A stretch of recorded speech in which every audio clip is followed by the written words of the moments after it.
Hello.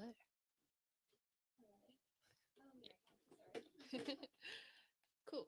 Right. Well, I do believe we are live. Should be live. Can everyone hear the other people speaking on their headphones now? Yeah. Perfect. Yeah, I think everyone is there for that sound check. If people listening live on P-Town Radio can hear us, if you let us know on the social medias if that sound is coming through on the live streams, Facebook, listening live on YouTube, any other areas where we're streaming, that would be great. You can also send us a message in the chat on P-Town Radio stream as well. I think we're all good. Fantastic. Shall we get started then? You may notice that I am not Jabbo, unless he's had a serious makeover. We've changed things up a little bit. I am sitting in for Jabbo, doing all the fun technical bits, and then we have a fabulous new guest. Who are you? Hi, I'm Chloe. I am a graduate from Marjon. I think we're toying with the word researcher at the minute. And yeah, I'm very happy to be here. Perfect. Cool. Right. Well, before we get started properly, we're going to do our normal disclaimers.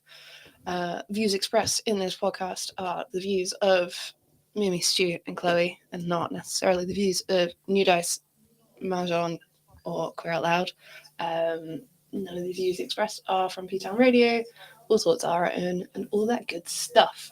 And then a little bit of a potential trigger warning. We have no idea what we're going to say. I think I speak for everyone here when I say I don't think before I speak. Things just come out. And so things might be a little bit heavy or potentially triggering. And we welcome you to simply turn off the live stream or watch back thing if anything comes up for you. And we discuss things such as ableism and racism and homophobia, transphobia, all that kind of stuff, which can obviously be a wee bit oofy. I think that's the technical term that we're going with today. And yeah, just look after yourself. Cool. I think for the last 2, maybe even 3 episodes, we've been saying that we will talk about power. Should we actually do that this time? Yeah, I think that's a really good idea. You can use your power in the chair, the radio controller, to do that. So yeah, thanks for introducing us, Mimi. This is the Language Matters podcast, and we've changed the tagline slightly. It was finding the right language for diversity. Now, hopefully through the magic of live streamed video, you can see we've got some finding the right, inverted commas, language for diversity. And one of the key themes that kept coming back up alongside power, as Mimi said, was actually it's how that power is used to say what's right in any situation. So one of our main principles for this show is that actually anyone listening can ask us anything, and then we can try and answer with empathy. Best ways to do that are messaging us via our social medias or the live stream radio chat. And we also have a Miro board where you can write digital post-it notes completely anonymously. And that is at bit.ly/ask-752. And there's a link to that board in the comments on all of the live streams, hopefully.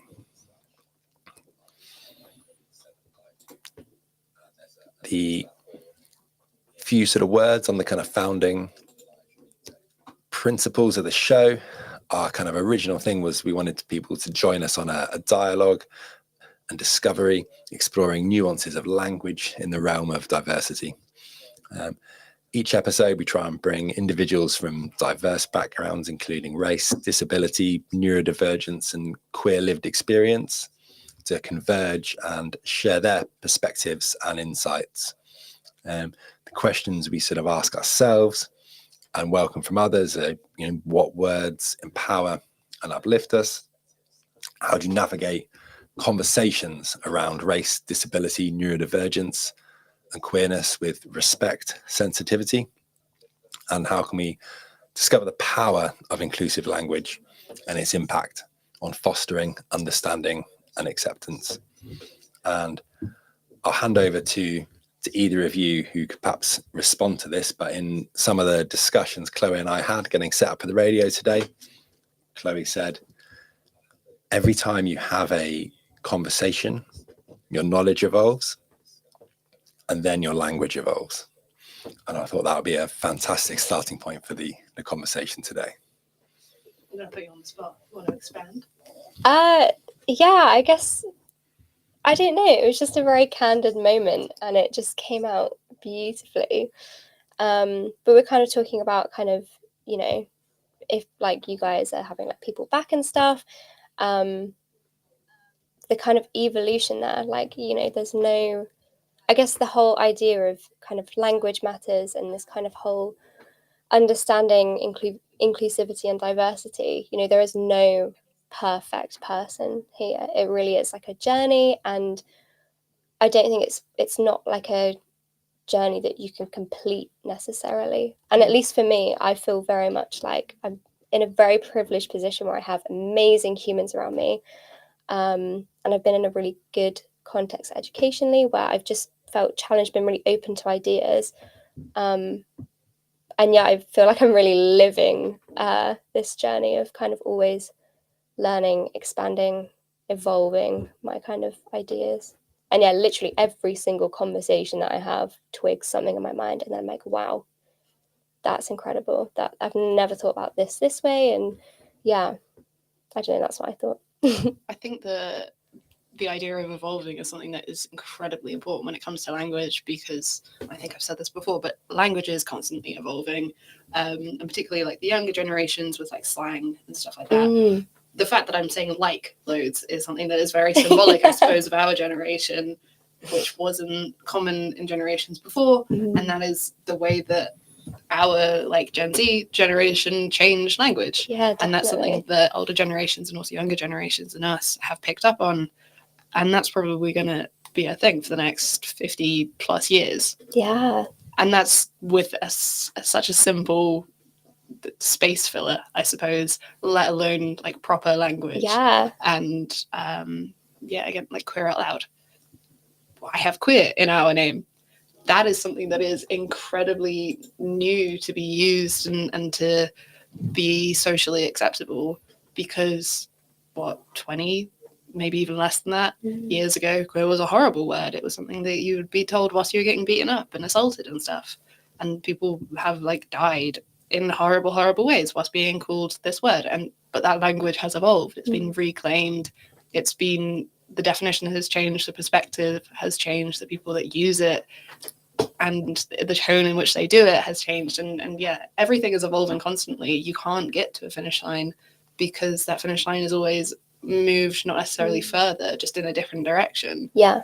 And I think that, that's a really important thing as well. I think if we got to the point of everyone having like the perfect language, we wouldn't be the society that we are anymore, because there are those culture shifts that are important, and I think it would all be too uniform and something that humanity is not capable of. We simply can't agree on everything, and we can't stop inventing things, which I think is very interesting. And I'm now thinking about little cavemen and fires. Yeah.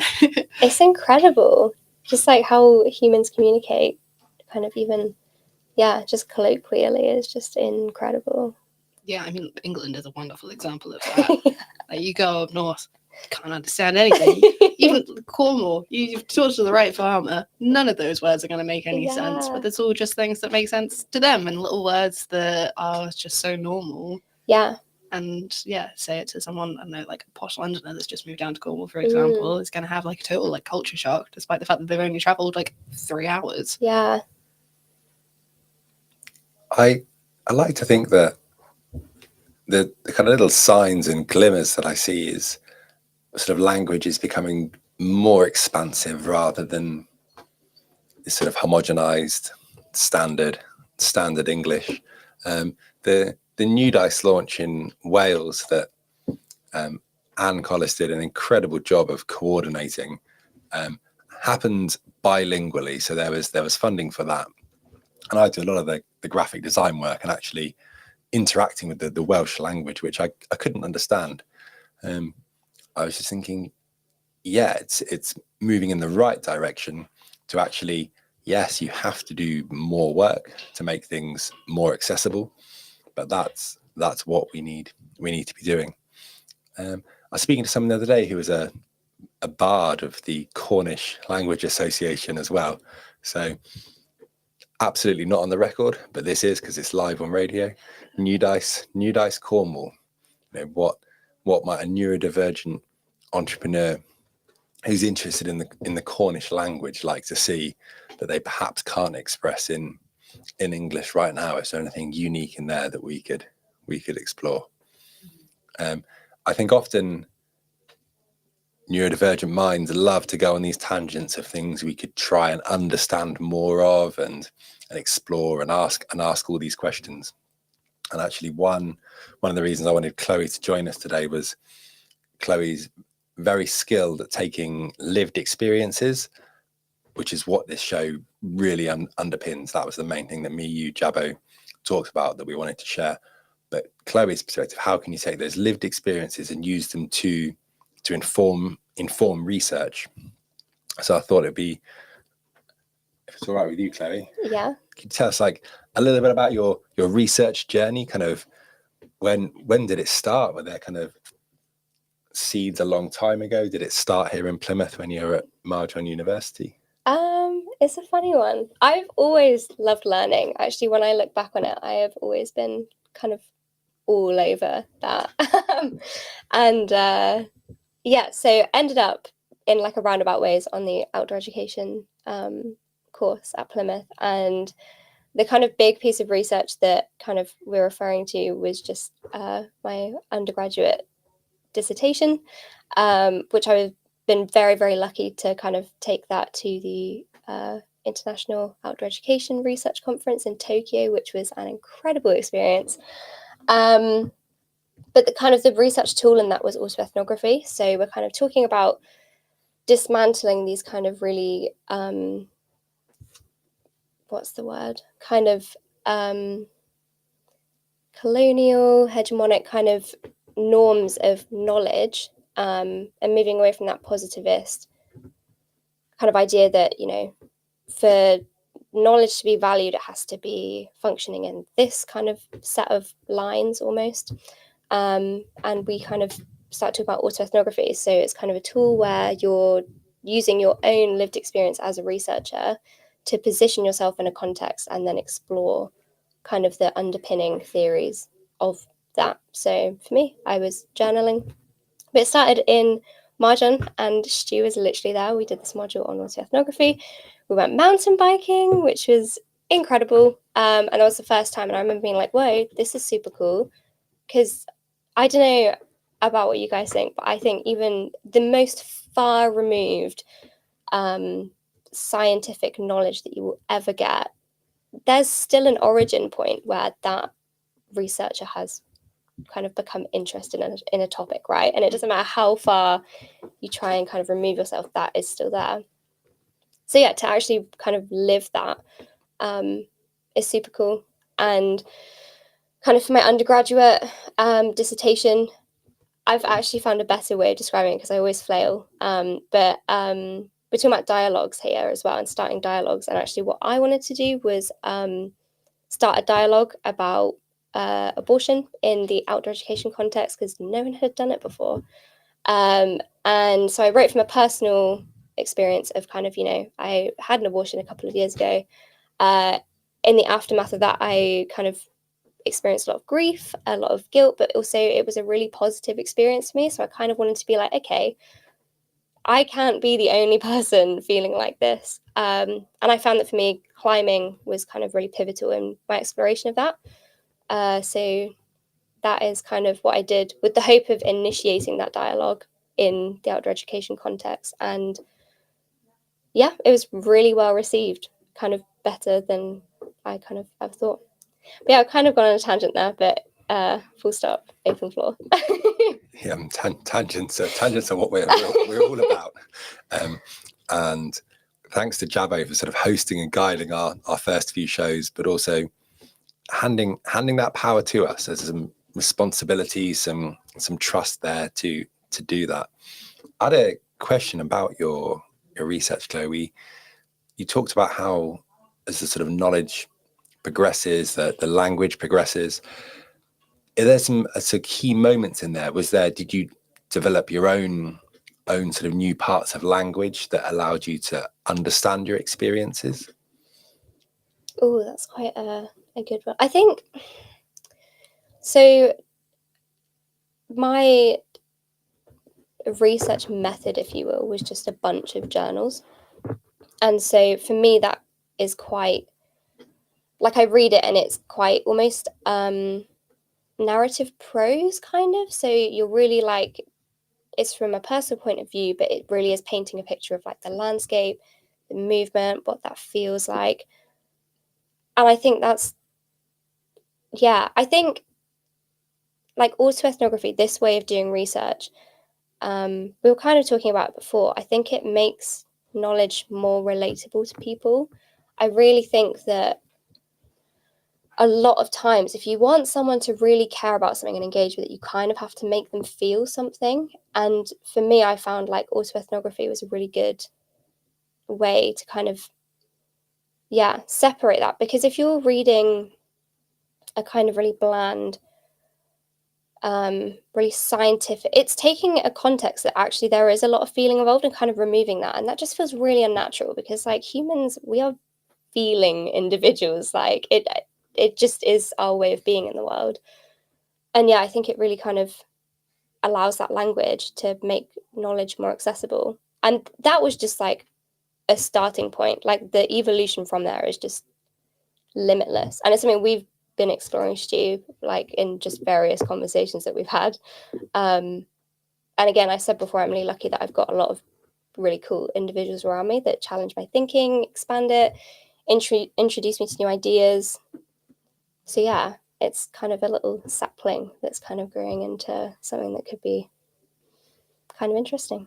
But yeah, language is really important in that and like making it more accessible to people, because who wants to sit down and read a thesis that they don't really understand? This is something that I talk about all of the time. Carry on. Oh yeah, just in terms of there is so.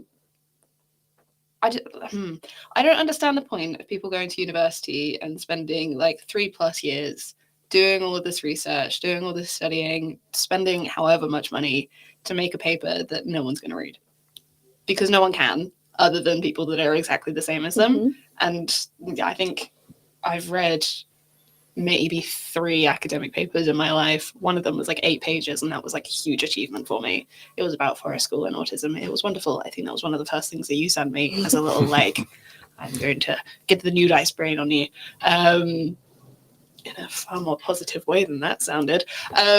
But yeah, it's just like people, it just feels so disappointing for students to do that and to, yeah, like do all of this work. And the only people that can appreciate it are their peers or their tutors. And if you're making stuff to try and better society and to like change the world or whatever, then the world needs to be able to access it. Yeah. And it is so easy to just write normally, because like most students really struggle with theses, lots of S's in that, and dissertations and stuff like that. And yeah, it just seems like unnecessary stress and work that doesn't have a purpose. And then people obviously then have to go in and then like translate it back into like everyday language as well to make it accessible. And it's like the solution there is don't make it overcomplicated in the first place. There are so many things that would probably like change the world if people could read them, but no one has the attention span or the brain or the patience to get past like 50 different references in one sentence that only really had 3 words but has like 100 purely because you have to put in a bunch of people's names. And even the knowledge itself is gatekept. Even when you're in those institutions, if your institution doesn't have access to those papers, they're like, you know, £30 minimum. And if you're then out, if you finish, so like I've been trying to put together a research proposal for something else, and at the time I wasn't, you know, affiliated with an institution. So even finding that information to be like, you know, the knowledge, the academic knowledge is valued above everything else for some reason. So when you're even trying to find another way into that, unless you have access to that, it's like, it's also like a capitalist issue. Like how, I don't know, it really infuriates me. It's the publishers that normally put the paywall up, not the authors. Yeah. Like the authors are writing these things so that people can read them, and then it's their publisher that's like, oh yeah, but unless you go to this university, you're going to have to pay however much money. Yeah. I've seen a thing about, if you can just find the author and send them a message, they'll probably just That's be like, so here's true. a copy. Because like they put so much work into it. They don't want no one to read it because everyone's skint because we live in the times that we live in. Yeah, absolutely. I think the power of capitalism is the core root of so many problems in all of the areas that we like to talk about. Yeah. We're going to go on an anti-capitalist rant today. Yeah, and I think if we pull ourselves back to the word that each week we seem to dodge, we've probably got a couple more minutes before we'll wrap up the show. But the idea of power and how that exists in systems that then individuals can kind of tap into that or not. I think in the lived experiences that we've shared with each other in the different ways that we've built relationships as friends, professionals, researchers, there's often you know when you feel powerless, and that's quite a scary thing to feel. But a really hard thing to do is actually when you do have power and someone challenges that's also a really, really uncomfortable feeling. And this is where I don't have language to describe my emotions. I think that's kind of neurodivergence, alexithymia. Like we could go down a rabbit hole there. Maybe that's for another show. But for me, it's almost a direction. If you hold power, certain level of education. We've used quite a lot of big words today here on the show that maybe need a bit more explaining.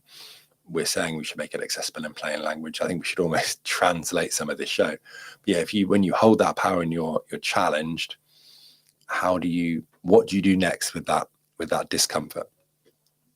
What do you do next with that discomfort?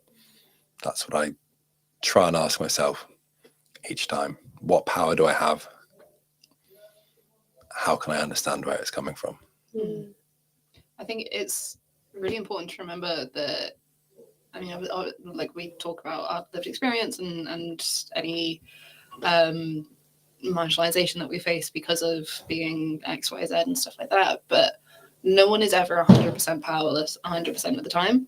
Everybody always has power in a situation or another. And that could be as simple as, I don't know, your presence means that, like, if you're in like a care facility all of the time and you're maybe not able to feed yourself and stuff like that, you still have the power to make that whoever your carer is feed you. That's not necessarily a huge power, but everybody has some power in a situation. And yeah, kind of working with that, and yeah, everything can be challenged, and everybody will see that some people have significantly more power and some people wield said power in maybe not the best way. For a lot of people, obviously we have an election coming up, and that is one to be aware of, I suppose. But yeah, even within marginalized communities, there are people that have power and thus privilege that comes with it as well. Power is not always equal to privilege, but Stu, for example, is a lecturer at a university, and there is power that comes with that, and I don't know why I'm using you as the example here. I feel kind of bad about that, but We've been talking about academics. Yeah. You have Yeah. a degree. You do stuff at a university. I did not go to university, but I am relatively good at understanding the language that comes from that because of my family's history with academia and education and stuff like that. And there are some people that would not understand any of the words that we have said today because we've gone for very overcomplicated language. I will translate things and put it onto the places that this video has been posted. And there was more to that sentence which I've forgotten. I really felt like I was going somewhere, and then I lost it immediately. I guess the thing when we are kind of thinking about translating is that even when you're putting this knowledge into the world, it's about, you know, how are we presenting that? How are we making that more accessible? And kind of we're talking about, you know, picking apart these kind of ways of thinking, especially in places like academia where there are massive words just thrown around all the time, and you know, people ask you to define kind of, I always think a really good example is when people talk about paradigms and everyone's like, well, what is a paradigm? And I remember being in university and being like, how, like what is that? Like I have to talk about it in depth. And then it's kind of like, you know, you can summarize that as, you know, a way of norms, bit of ways of thinking. But I think what is quite nice is at the minute there's a really big shift in certain places. And as always, I think, unfortunately, it is still a minority, but we're thinking about, you know, picking those apart, really deconstructing the idea of what is knowledge that is valued. And with that comes a filtering down of, okay, well, I have this research that I've created. How can I, yes, put out a thesis or a paper, especially if we're doing that as part of a degree, but also how can I make that accessible? How can I visualize that? How can I, you know, make this actually digestible for the vast amount of people? And it's like, even when kind of we're talking about, I sometimes think, people ask me about my research and I'm like, how do I even talk about that? And it takes me so long to read even what I've written and understand it. And I'm like, this does make sense to me. It's come from me. But yeah, and people, we have to remember as well, people don't have time and space and energy to put into that. And we have to be, you know, how do we make that as easy as possible for everyone involved? But yeah, I don't know. I think the frustrating answer to that is it's impossible. Yeah. Nothing can be 100% accessible, but it's that important thing of you can at least take that first step of translating it into plain language, or maybe making a 10-minute video summary or anything like that is still just that step in the right direction. And I think if everybody takes that one step in the right direction, it kind of adds up to things that can be a lot more accessible. And yeah, I'm sure we've probably talked about this before as well, Stu, is the difference of needs. For example, like if we're going to look at accessibility for, I don't know, an autistic person, you might have one person that's sensory seeking and one person that's sensory avoidant. You can't be accessible to both of those people at the same time because they've got contrasting needs, but you can at least, I don't know, go in with an understanding of what those two phrases mean, and that is one step closer to accessibility. And yeah, looking at how to apply that to education, and that's even in terms of you make it plain English, but you still got like 100-page paper to read. It doesn't matter how easy the language is to read. I'm not reading 100 pages. Yeah, that's fair. Yeah, I think there's something important there about those competing access needs. And there's often sort of written knowledge is often held up as holding more power and is perhaps more important than spoken knowledge. They both can be inaccessible to different people, but actually like here, we're sharing our knowledge in conversations. We find that's a useful way to explore it. Are we trying to balance maybe some of the written work that we rely on, be at an academic level or on our websites when we're trying to explain to people what we do. We write about it, but let's talk about it too. So I think this is what episode 4 now, and we're going to do 10 of these episodes. So please do get in touch with any questions you have or topics about language, about diversity, and we can answer those questions here as we go. Following kind of Jabo's way to close these out, as he normally puts us on the spot and says, does anyone have any words of wisdom to close out the show for this episode? So Mimi, would you like to go first? My word of wisdom is to not decide what an episode is going to be about. Yeah. We still have not done it. Yeah. We will eventually talk about power, and it will be really, really interesting when it happens. But today is not that day. Yeah. Chloe, research is really important to you. What's your sort of piece of advice for someone who's thinking, I could never be a researcher? What would you tell them? I think you can. I don't know, if people had told me that I would be doing this, even 5 years ago, I probably would have laughed at them. I think surround yourself with kind people. Surround yourself with people that do challenge you and create a community. And also spread that kindness, that space, that kind of sense of love in yourself as well. And it's not a linear journey. And you don't have to, if those normal ways of thinking and being don't match up with you, don't worry about it. It is knowledge. We've been told that knowledge is one way of being, and that is just so far from the truth. And yeah, find people that are willing to kind of help introduce you to ways of thinking like that. And I nominate myself for that for everyone. I'm like, woo, please. I don't know. And I'm still very much like a baby sapling. Yeah. So we're all learning, we're all growing, we're all thinking about these things. Research also doesn't have to be done at university. Exactly. Social research, action research, being, just interacting with humans. What was the one that you said earlier? Experiential research? Oh, we were talking about experiential learning, yeah. Experiential research, yeah. I mean, yeah, the opportunities are limitless. In a way, we're kind of researching every day. We're all trying to figure out how to be or not to be in this world, it's all made up, really. Science is just doing things and writing it down. That is it. Totally gonna really upset some fancy scientists by saying that. That is all it is. Okay, my words of wisdom for the day are just insulting university and scientists. Nice. And then I'll close with the thoughts that we kind of shared, trying to make sense of this all.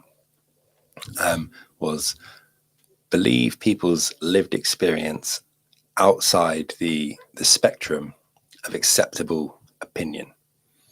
So perhaps maybe that could be our segue to power in another episode. Actually, yeah, who has the power? Who's controlling what that acceptable opinion is? And what are those feelings of powerlessness when your lived experience isn't allowed to be in those areas of discussion? So yeah, thanks everyone for listening. Thank you, P-Town, again for hosting, and Jabo for getting us set up to go live on air. Episode 4 done. I think next week will be halfway, 5 of 10 episodes. Looking forward to it. And anyone watching live is going to have to bear with me whilst I figure out how to actually end this. Presumably the end stream button.